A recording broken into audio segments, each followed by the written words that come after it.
Знаменитая мелодия 40-х годов «Танго соловья».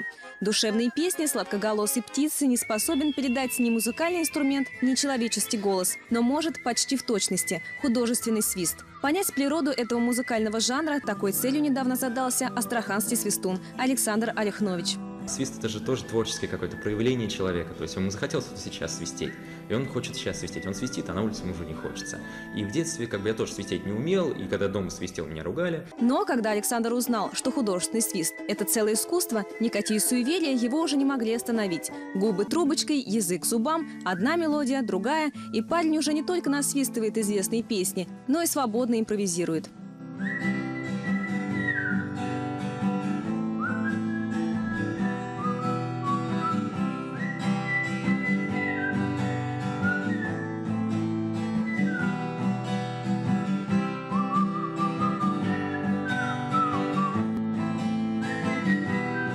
Александру не впервые самостоятельно обучаться музыкальному мастерству. Гитара, флейта, балалайка, баян – все эти инструменты он освоил сам, без помощи других. И даже придумал новое обозначение для художественного свиста. Часть музыкального произведения, в которой используются элементы свиста, он называет сифлинг. Очень много знаменитых музыкантов, они вставляют сифлинг в свои песни, но никак это не обозначает. И, то есть это вроде музыка и музыка. И никто не называет это отдельным жанром, это что-то. Это просто он насвистел. И родился этот термин сифлинг как отрывок художественного свиста в композиции любого музыкального жанра. Просто это будет рок, рэп, популярная музыка, классическая музыка.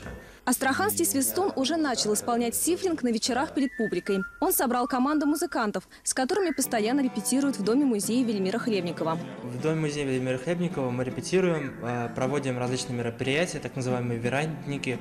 Здесь есть возможность как-то творчески самореализоваться. Так же, как певцы перед номером распеваются, свистуны рассвистываются. Важно, чтобы губы и язык не пересохли. Поэтому артисты перед выступлением пьют воду. Существуют разные стили свиста. Через губы трубочкой, через руки, пальцы во рту, шипящий свист, но не для артиста.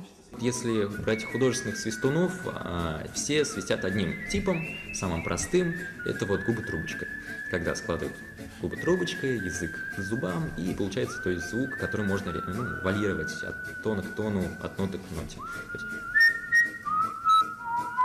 Артист, овладевший виртуозной техникой свиста, может искусно исполнить многие музыкальные произведения. Номера художественного свиста часто ставили на концертах в дореволюционной России. Так этим мастерством владели известные артисты оперы. Сейчас, хоть художественный свист и считается забытым музыкальным жанром, иногда его можно услышать в современных произведениях.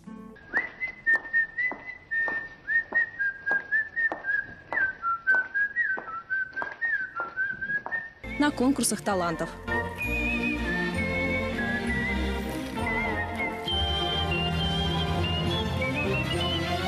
И попугаи тоже любят посвистеть от души.